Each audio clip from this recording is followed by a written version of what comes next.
Hello dear pharmacist exam aspirant. तो चलिए pharmacist exam की प्रिपरेशन के लिए ह्यूमन एनाटॉमी एंड फिजियोलॉजी से जो क्वेश्चन पूछे गए हैं प्रीवियस ईयर में कार्डियोवैस्कुलर सिस्टम से, तो इनसे जितने भी क्वेश्चन पूछे गए हैं प्रीवियस ईयर में उनको हम लोग देखते हैं। यहाँ पर डिफरेंट फार्मासिस्ट एग्जाम में पूछे गए क्वेश्चन है और ये सारे क्वेश्चन आपको मिल जाएंगे objective pharmacist exam at your finger tip book में। तो इस बुक को जरूर से आप प्रीफर करिए, बहुत हेल्पफुल बुक है जिसके हेल्प से आपको सारे प्रीवियस ईयर के फार्मासिस्ट एग्जाम में पूछे गए क्वेश्चन आपको वहाँ पर मिल जाएंगे। चाहे आप कोई भी फार्मासिस्ट एग्जाम की प्रिपरेशन कर रहे हो, ESIC, railway, NHM, NTPC, DSSB, state level या कोई भी सेंट्रल लेवल की आप एग्जामिनेशन की प्रिपरेशन कर रहे हो, आपके लिए बुक बहुत ज़्यादा हेल्पफुल होने वाली है। तो इसका लिंक डिस्क्रिप्शन बॉक्स में दिया गया है, आप वहाँ पर से जाकर इस बुक को परचेज कर सकते हैं। चलिए देखते हैं कार्डियोवैस्कुलर सिस्टम मीन्स हार्ट से पूछे गए कुछ क्वेश्चंस हैं प्रीवियस ईयर में, उनको हम देखते हैं क्या क्या पूछे गए हैं। तो फर्स्ट क्वेश्चन ही है how many chambers of the heart of the mammalian has. ठीक है, हार्ट में कितने चैम्बर होते हैं, ये जो क्वेश्चन है इजीली से 9 to 12 जो स्टडी कर रहा होगा वो बच्चा भी इजीली से इसको बतला देगा, है ना। इतना सिंपल क्वेश्चन पूछा गया है, देखिए, जो कि MP फार्मासिस्ट 2023 मीन्स अभी का ये अपडेटेड सिलेबस जो क्वेश्चन है वो है। ठीक है, साथ ही BSSC में पूछा गया है, राजस्थान फार्मासिस्ट में पूछा गया है 2 टाइम्स 2011-12 दोनों में ही। तो इसी प्रकार से कुछ आसाने वाले क्वेश्चन आते ही हैं फार्मासिस्ट में, तो आप लोग जरूर से एक बार स्टडी कर लेंगे तो आपको आसानी से आप अपना फार्मासिस्ट एग्जामिनेशन को क्लियर कर सकती हैं।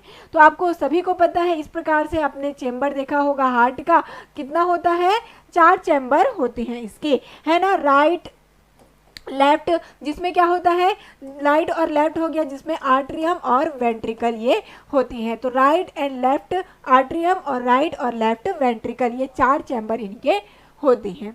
नेक्स्ट चलेंगे, नेक्स्ट क्वेश्चन दिया गया है arms and legs blood flow against gravity and is prevented from.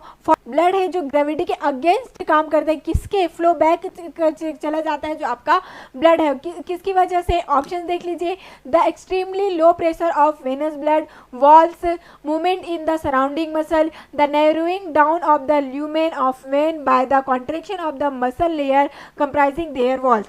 तो फिर से वापस जाने को कौन सा चीज है जो कि रोकता है ब्लड को, ठीक है, तो वॉल्व्स होती हैं। हार्ट में आपने सुना होगा बहुत सारे वॉल्व हैं, ट्राइकस्पिड, बाइकस्पिड, सेमिलुनर वॉल्व, ये सारे एओर्टिक वॉल्व, ये सारे वॉल्व के बारे में आपने सुना होगा। तो ये सारी चीज़ें क्या करती हैं, ये जो आपका ब्लड है वो ग्रेविटी के अगेंस्ट जो जा रहा है तो फ्लो बैक ना हो जाए, इसको वो प्रिवेंट करते हैं। ठीक है, चलिए फिर आगे चलेंगे। क्वेश्चंस क्या दिया गया, इसी प्रकार के इजी क्वेश्चन पूछे जाते हैं जो आपने 9-12 लेवल में सॉल्व भी किया होगा, बस एक बार रिकॉल आपको करना है। आगे चलेंगे तो आगे क्वेश्चन दिया गया है Purkinje fiber are present in. Purkinje fiber जो कि राजस्थान फार्मासिस्ट 2012 में पूछा गया है, किस में प्रेजेंट होते हैं, दिया है liver, lung, heart and kidney. तो ये भी चीज़ आपने पढ़ा होगा। पुरकिंजे फाइबर क्या है, ये नेटवर्क है, कह सकते हैं टिश्यू का नेटवर्क है जो कि क्या करता है, कॉन्स्ट्रिक्शन करता है हार्ट में। ठीक है, तो कहाँ प्रेजेंट होता है, हार्ट में ये प्रेजेंट होती हैं। ओके, जिससे कि कॉन्स्ट्रिक्शन को ये क्या करता है, इनिशिएट ये करते हैं। नेक्स्ट चलेंगे, which portion of heart receive oxygenated blood. अब देखिए ऑक्सीजनेटेड ब्लड, ये 4 चैम्बर आपने देखा, ठीक है, right atrium, left atrium, right ventricle and left ventricle. तो कौन सा पार्ट है जो कि क्या करता है, ऑक्सीजनेटेड। 2 टाइप के ब्लड होंगे, एक डीऑक्सीजनेटेड और एक ऑक्सीजनेटेड। तो कौन सा पार्ट है जो कि ऑक्सीजनेटेड ब्लड को लेता है भाई। अब मैं यहाँ पर देख लीजिए, ये क्या है, ये हो गया राइट, ये हो गया आपका लेफ्ट, ठीक है, और ये क्या होते हैं, ये है आर्टरी और ये है वेंट्रिकल। तो कौन सा पार्ट है जो कि क्या लेगा, ऑक्सीजनेटेड ब्लड, ये पूछा गया है। तो अब अभी देखिए 2 चीज़ें हैं, आप लोग हमेशा जानते हैं कि जो आपका हार्ट है मेनली किसके लिए आप लोग यूज़ करते हैं, लव वगैरह के लिए यूज़ करते हैं।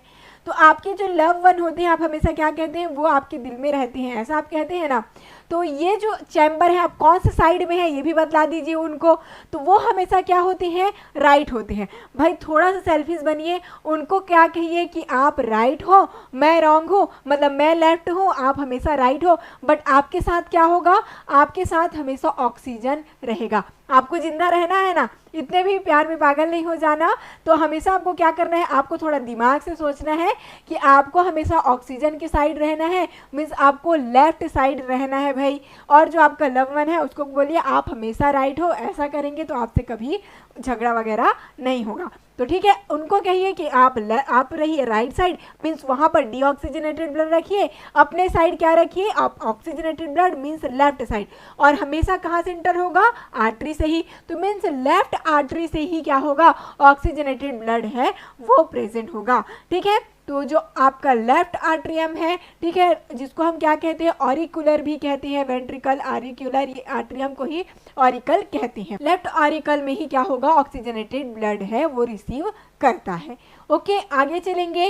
Which is the best parameter for analysis of hypoxic hypoxia, जो कि राजस्थान फार्मेसी 2012 में ये पूछा भी गया है। तो इसका करेक्ट आंसर क्या होगा, यदि हाइपोक्सिया की बात करें तो आर्ट्रियल ऑक्सीजन। ठीक है, आर्ट्रियल ऑक्सीजन ही क्या हो जाएगा इसका करेक्ट आंसर। देखिए arterial, carbon dioxide, venous and AV difference दिया गया है। तो हाइपोक्सिक हाइपोक्सिया की जो बेस्ट पैरामीटर होगा वो आपको ऑक्सीजन से पता चलेगा, आर्ट्रियल। नेक्स्ट लेंगे the term cardiac present in the, सबसे इजी क्वेश्चन। अब तो आप ऑलरेडी आपने फार्मेसी स्टडी कर लिया है, तो इस टर्म से आपको तो इजीली से आंसर कर देना चाहिए। तो इसका आप कमेंट करके बताइएगा कि ये जो कार्डियक टर्म है उसका आंसर क्या होना चाहिए। यहाँ पर दिया है lung, kidney, skin and heart. चलिए तो कमेंट कर दीजिएगा इस आंसर को। आगे हम लोग चलते हैं, दिया गया है the blood pressure in the pressure of blood. अब ब्लड प्रेशर किसको कहते हैं, जो हमेशा हम लोग कहते हैं मुझे बीपी का प्रॉब्लम है, ठीक है, ब्लड प्रेशर का, तो ये क्या होता है, तो ये जो प्रेशर है मेनली ब्लड के द्वारा लगाया हुआ प्रेशर होता है, किसमें, आर्टरीज में। ठीक है, आर्टरी में ही तो मेनली जो आपका ऑक्सीजनेटेड ब्लड है वो जाता है ना। तो जो ब्लड है इस प्रकार से, ये क्या है आपका आर्टरी है, तो इसमें जो ब्लड है वो फ्लो कर रहा है। ठीक है, तो ये जो प्रेशर डालेगा उसी प्रेशर को क्या कहते हैं हम लोग, ब्लड प्रेशर कहते हैं। अब यही जो आपका आर्टरी है यदि क्या हो जाएगा, पतला हो जाएगा, तो यहाँ पर क्या होगा, ज़्यादा प्रेशर पड़ेगा। तो जब कभी भी ऐसा कंडीशन होता है जब आपकी आर्टरी कॉन्स्ट्रिक्ट हो जाती है, इसीलिए उस कंडीशन को हम लोग हाई ब्लड प्रेशर कंडीशन कहते हैं। ओके, तो समझ गए, ब्लड जब आर्टरी में जो प्रेशर लगाता है उसी को हम लोग क्या कहते हैं, ब्लड प्रेशर कहेंगे। तो यहाँ पर आर्टरीज हो जाएगा करेक्ट आंसर। फिर आते हैं नेक्स्ट क्वेश्चन में, जो कि है QRS कॉम्प्लेक्स इंडिकेट। आपने देखा होगा आपका जब कभी भी हार्ट मूवमेंट करता है, ठीक है, तो किस प्रकार से ग्राफ बनता है, इस प्रकार से आपने देखा होगा ग्राफ बनते हुए, है ना, इस प्रकार से देखा होगा, टीवी वगैरह में तो देखा ही होगा। तो यहाँ पर देखिए क्या इंडिकेट करता है, ये आपका P हो गया, ये आपका Q, R और S होता है, और ये T। तो इस प्रकार से इसको हम इंडिकेट करते हैं। जहाँ पर क्या मतलब होता है, देखिए ये जो P है ये इंडिकेट करता है डीपोलराइजेशन को, आर्ट्रियल डीपोलराइजेशन। मीन्स क्या होता है, आर्टरी में ब्लड आया, फिर वो क्या होगा, आयंस के थ्रू कॉन्स्ट्रिक्ट होगा। ठीक है, कॉन्स्ट्रिक्ट होना स्टार्ट किया, मीन्स यहाँ पर हम क्या कहेंगे, आर्ट्रियल डीपोलराइजेशन इसको हम कहेंगे, जब जो आपका P बनेगा। फिर आता है QRS, QRS कॉम्प्लेक्स है ये, मीन्स आपका क्या है, पूरा जो हार्ट है वो कॉन्स्ट्रिक्ट हो रहा है, कॉन्स्ट्रिक्शन हो रहा है, मीन्स यहाँ पर डीपोलराइजेशन हो रहा है। तो इसको हम क्या कहेंगे, QRS को हम लोग वेंट्रिकल डीपोलराइजेशन हम लोग कहते हैं। ठीक है, ये पूरा क्या कहलाता है, वेंट्रिकल डीपोलराइजेशन। उसके बाद कॉन्स्ट्रिक्ट होने के बाद क्या करेगा, रिलैक्स होगा, है ना, रिलैक्स होने का जो फिर से अपनी पुरानी स्थिति में आ जाएगा, रिलैक्स होगा। अभी कॉन्स्ट्रिक्ट हुआ था, कॉन्स्ट्रिक्ट होना स्टार्ट हुआ, कॉन्स्ट्रिक्शन हुआ, देन उसके बाद फिर से रिलैक्स होगा। तो ये जो T है वो क्या करता है, रीपोलराइजेशन को इंडिकेट करता है। किसके रीपोलराइजेशन को, वेंट्रिकल रीपोलराइजेशन को ये इंडिकेट करता है। तो आपसे अब कोई भी क्वेश्चन पूछा जाए, या P पूछे या QRS पूछे या फिर T, तो आप इजिली से आप इसका आंसर कर सकते हैं। तो दिया गया है वेंट्रिकल डीपोलराइजेशन, ये हो जाएगा QR कॉम्प्लेक्स के लिए राइट आंसर। आर्ट्रियल डीपोलराइजेशन किसके लिए होता है, ये होगा आपके P वेव के लिए, और वेंट्रिकुलर डीपोलराइजेशन होता है T वेव के लिए, करेक्ट। ओके, तो इस प्रकार से सभी चीज़ें आपको पता होनी चाहिए। नेक्स्ट चलेंगे, when differ from arteries in having, when और आर्टरी में क्या डिफरेंस होता है। जनरली आप हमेशा ये सोचते होंगे कि आर्टरी में क्या होता है, ऑक्सीजनेटेड ब्लड, और वेन में क्या होता है, डीऑक्सीजनेटेड ब्लड, इसीलिए इसमें यही डिफरेंस होता है। पर कुछ और भी डिफरेंस होता है, यहाँ पर तो ऐसा कोई भी स्टेटमेंट नहीं है जो कि ऑक्सीजन से रिलेटेड हो। तब फिर आप कैसे करेंगे, देखिए क्या क्या दिया गया है, thinner wall, narrow lumen, strong wall, valve to control direction of flow. तो क्या होगा, वेन और आर्टरी में यदि डिफरेंस हम लोग सोचें तो जो वॉल्व प्रेजेंट होते हैं इसमें, जो कि क्या करता है, इनके डायरेक्शन, फ्लो डायरेक्शन को ये मेंटेन करता है, कंट्रोल करता है फ्लो को। ओके, इनमें जो वॉल्व प्रेजेंट होते हैं, जैसे मैंने आपको पहले ही वॉल्व्स के बारे में बताया भी, तो यही डिफरेंस होता है कि इनमें वॉल्व प्रेजेंट होंगे जो कि इनके डायरेक्शन को कंट्रोल में करते हैं। आगे है, और ऐसे node of mammalian heart is known as, ऐसे नोड को हम क्या कहते हैं, और साथ ही साथ ऐसे नोड किसको कहा जाता है, auto regulator, pace maker, time controller, beta regulator. तो किसको कहते हैं हम लोग ऐसे नोड, जिसका फुल फॉर्म क्या है, साइनो ऑरिक्यूलर नोड। ठीक है, जहाँ जो कहाँ से आपको यहाँ पर इमेज के थ्रू मैं आपको बतला दूँ, ये आपका जैसे कि हार्ट था, ठीक है,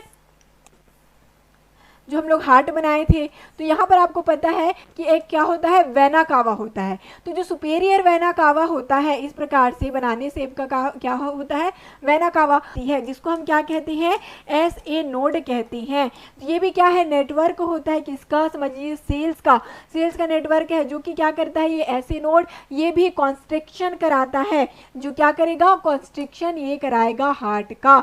ओके, ऐसे नोड जो कि जिसको हम क्या कहते हैं, इसीलिए पेस मेकर कहती हैं, ये इंपल्स जनरेट करते हैं जिससे कि कॉन्स्ट्रिक्शन होता है। मीन्स यही डायरेक्शन दे रहे हैं, क्या करेंगे, इंपल्स जब तक ये जनरेट नहीं करेंगे कॉन्स्ट्रिक्शन नहीं होगा। पेस मेकर का मतलब ही क्या होता है कि वो लीड करे, तो ठीक है, तो यही लीडर है। जब तक ये इंपल्स नहीं देगा, ये जो ऐसे नोड है आर्टरीज में रहते हैं, ठीक है, राइट आर्टरी में, तो अब ये जब तक क्या नहीं करेगा, इंपल्स जनरेट नहीं करेगा, तब तक कॉन्स्ट्रिक्शन नहीं होगा। मीन्स यही लीड कर रहा है, तो इसको क्या कहेंगे, लीडर। और लीडर मीन्स क्या होता है, पेस मेकर।